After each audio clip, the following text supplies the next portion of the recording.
Welcome back.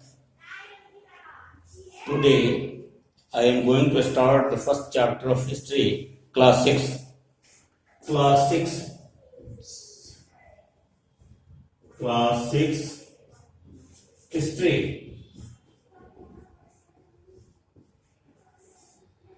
History first chapter.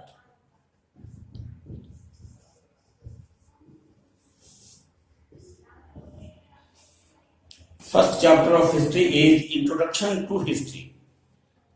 You have to know that what is history. इस chapter में आपको जानना है कि हिस्ट्री या इतिहास क्या है. इतिहास क्या है, एक चीज समझ लीजिए. इसको इतिहास के लिए, इतिहास को समझने के लिए 3-4 चीजों का जानना जरूरी है. पहली बात है, एक होता है इसमें दिया रहेगा BC, फिर होता है BCE,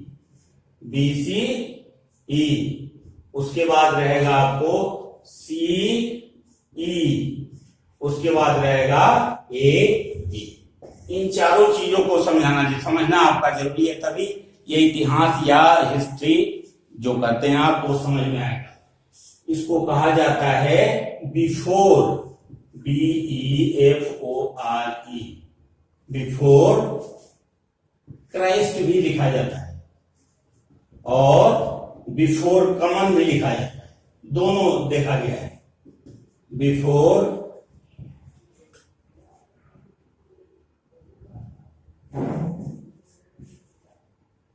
कॉमन.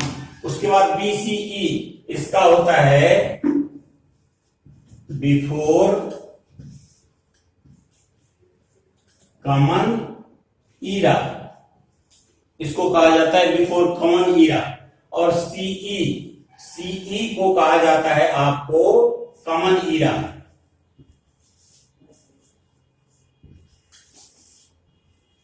इसे आप लोग जान लीजिए, पहले इसको नोट कर लीजिए. उसके बाद है AD का होता है एनो डोमिनी.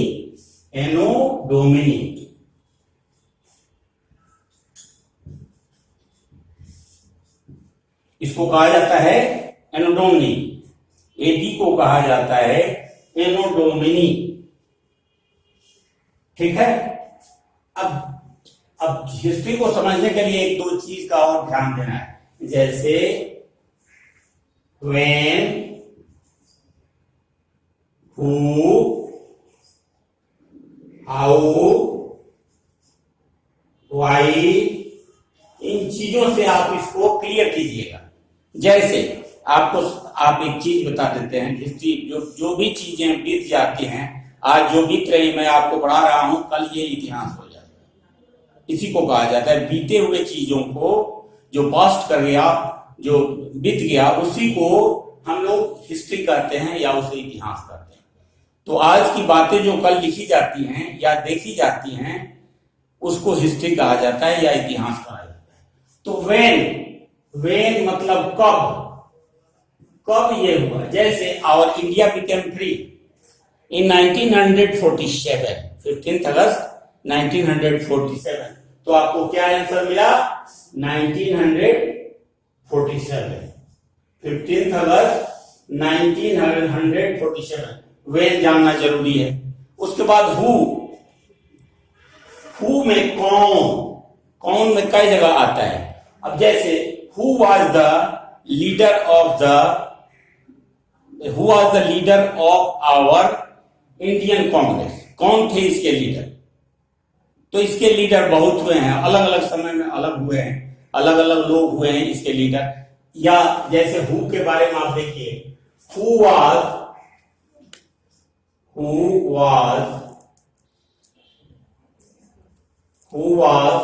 द लास्ट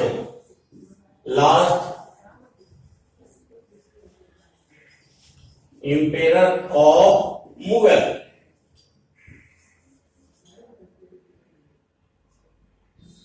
मतलब मुगल का सबसे अंतिम बादशाह कौन हुआ? तो कौन था? बहादुर शाह. ये हु का जानना जरूरी है, वेन का जानना जरूरी है. और हाउ मतलब कैसे. अब एक चीज आप इसमें प्रश्न कर सकते हैं कि कैसे हमारा देश आजाद हुआ, कैसे हमारा देश आजाद हुआ. तो इसमें हाउ आ जाता है. और क्यों क्यों लोगों को संविधान बनाना पड़ा या क्यों लोगों को आजादी की लड़ाई लड़नी पड़ी। तो इसमें कब, उसके बाद है कौन, उसके बाद है कैसे, उसके बाद है क्यों। इन सारे तथ्यों को जानना जरूरी होता है हिस्ट्री को समझने के लिए। इन सारी चीजों को जब आप जानिएगा, बीसी, बीसी, सी, एडी, इस सबको नोट कर लीजिएगा। और समझने के लिए इसके आगे से मैं कल से पढ़ाना शुरू करूंगा इसको डिटेल में।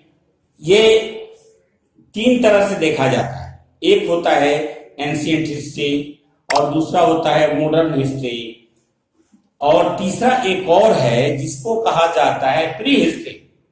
तो मॉडर्न के बारे में, एंशिएंट हिस्ट्री के बारे में सब पता चलता है, उनके वो डॉक्यूमेंट से कुछ पता चलता है। लेकिन प्री हिस्ट्री जो होता है उसके बारे में कोई डॉक्यूमेंट हमारे पास या कोई दस्तावेज या कोई लेख और सब चीज जो है, कुछ शिलालेख वगैरह मौजूद है, कुछ शिलालेख है या और सब चीजें हैं जिससे हम लोग पता करते हैं कि ये कब का है।